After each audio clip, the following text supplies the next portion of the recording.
The World Community, Dr. S. Radhakrishnan. Introduction.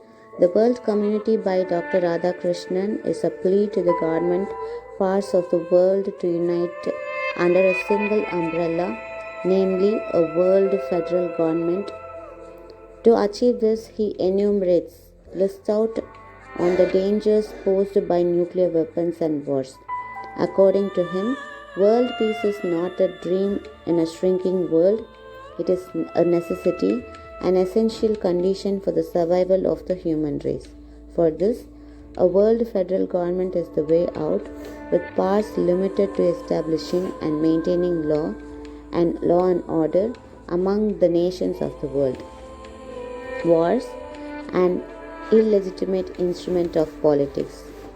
In World War I, that is 1914 to 1918, of the 10 million people who were killed, 95% were soldiers and 5% were civilians. In World War II, that is 1939 to 1941, of the 50 million people who were killed, 52% were soldiers and 48% were civilians.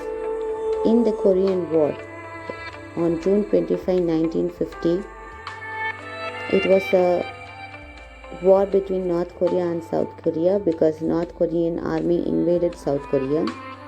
In the Korean War, of the 9 million killed, 84% were civilians and 16% were soldiers. Thus, war has degenerated into mass murder of the defenseless, women and children. It has become an illegitimate instrument of politics. Dangers posed by nuclear weapons. Nuclear developments have given enough power to the great countries to annihilate the human race many times over. Annihilate, to destroy something completely. Nuclear developments have given enough power to the great countries to destroy the human race completely many times over. Politicians have become indifferent to this growing danger. The apathy means not interested in doing anything, not interested about anything. The apathy and indifference among the masses have resulted in a creeping paralysis of the people. The building of nuclear armaments means weapons and military equipments. The building of nuclear armaments means the destruction of cities, the ruin of countries, the suffering of millions of human beings, and the demoralization of the world.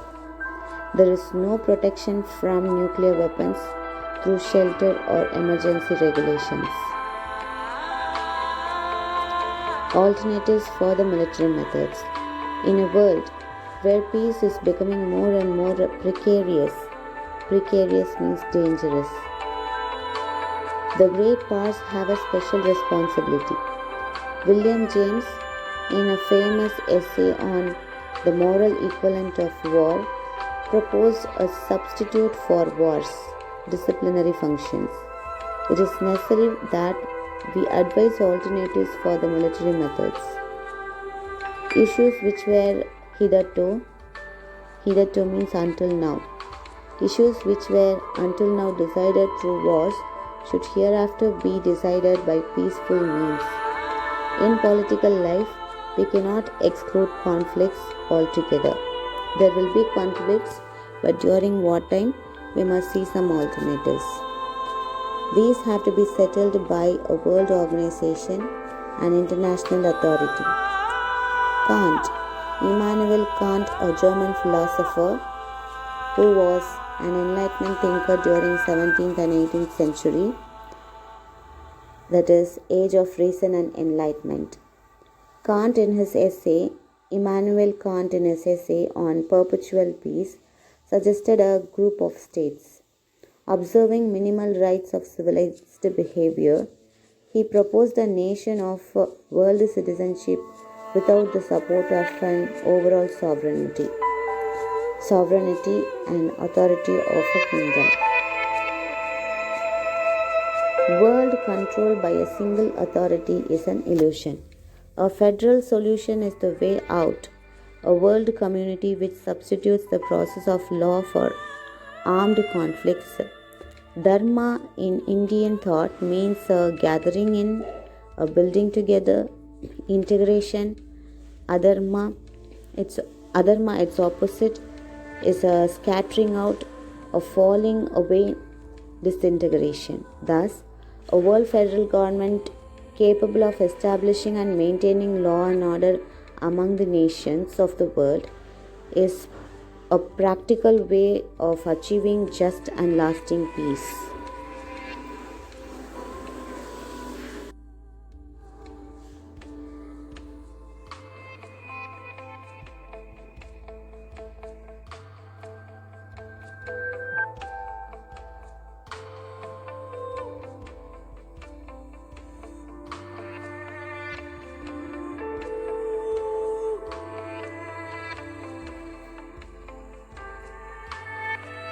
Prerequisites for a world community. For a world authority to be effective, a world understanding is necessary. We should work for a world community, for the alternatives are chaos or world tyranny. The Hammurabi Code of Babylonians and the Egyptian Book of the Dead contains suggestions of the 10 Commandments of Israelites. Hammurabi Code means the Code of Hammurabi was one of the earliest written legal code proclaimed by Babylonian king Hammurabi 1792 to 1950 BC.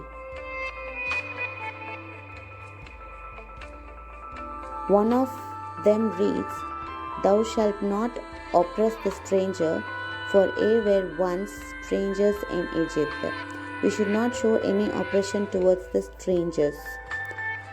Even Alexander looked upon the whole inhabited world as his fatherland. All good men are of this world, the wicked men are the aliens. Ashoka, Harsha, and Akbar represent this view of life. By continually dwelling on the selfishness of others, we ourselves become more selfish. Not by accusing others do we get out of our selfishness, but by purifying ourselves.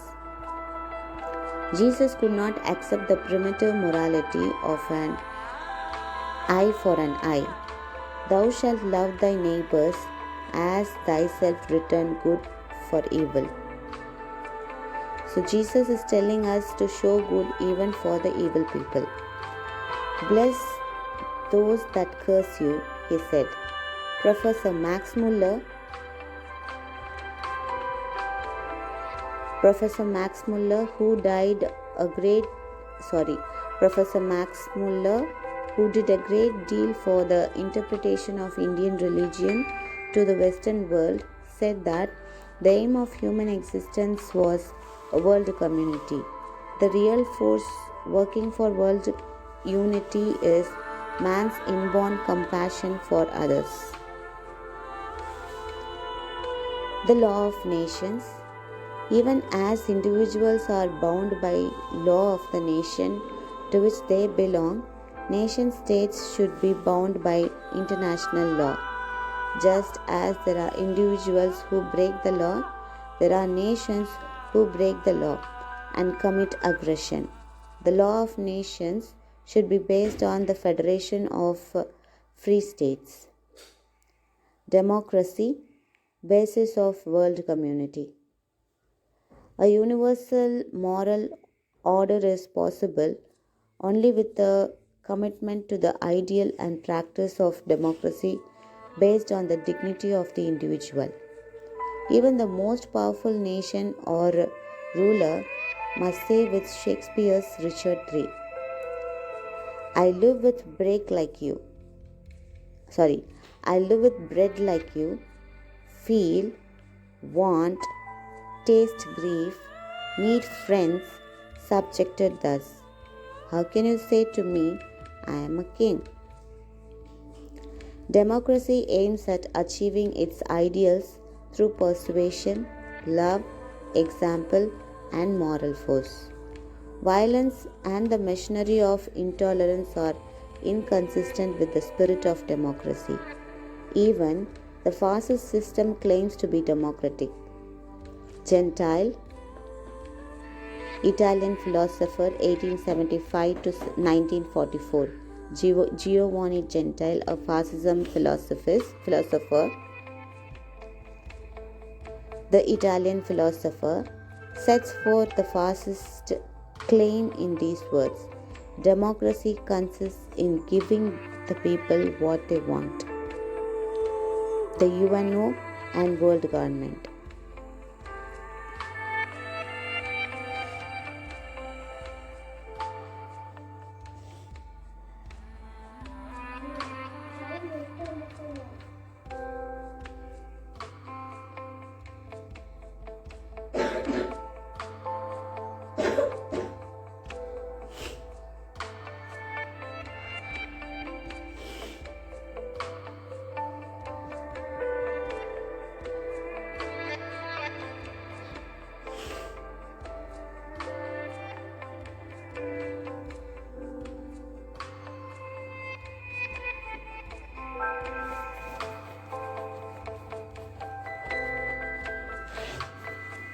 The UNO and world government. The United Nations organization is the nearest we have to world government. It attempts to eliminate the causes of conflicts. It affirms that international disputes should be resolved not by force of arms but by reasonable negotiations.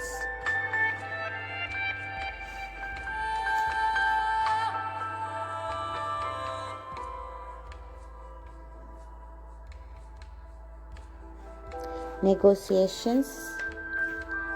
It is a discussion at which people try to decide or agree to something. It uses moral forces as a check on the aggressiveness and harassments of others. The UNO tries for free nations from political domination, racial oppression, and economic exploitation. The right of a nation to survive depends not on the extent of its territory or the size of its population or its military might, but its integrity and adherence to law. Adherence means to follow. Freedom from political exploitation and racial oppression. Freedom from political exploitation is essential for human dignity. Freedom is a spiritual quality. Freedom is universal in its application. Nationalism at one stage integrated people in Europe. The mainspring of nationalism is the will of the people to be members of an independent sovereign state. Sovereign means ruling. Racial oppression is anti-democratic. There is only one race, that is the human race. It is above considerations of politics and nationality. Every democracy should fight race discrimination. Nationalism has lost its drive. Now, many in Europe have to live under a universal system. Conclusion. Every area can be made fertile and habitable. Every disease can be removed and every scarcity can be conquered. These are attempted by the Food and Agricultural Organization and World Health Organization.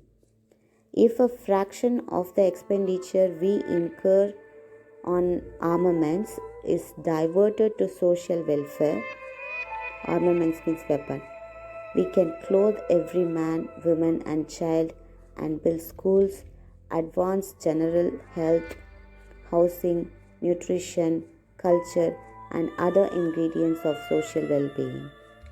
This will help to eliminate fear, hatred, and bigotry among nations. Bigotry, unreasonable attachment to a belief to become prejudiced against a group, is called bigotry.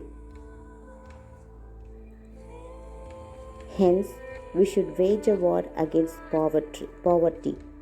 A true democrat should identify himself with the poor and the outcast. Outcast is a group who refuses to accept someone. A true democracy should identify himself with the poor and the outcast. We must work for this social revolution.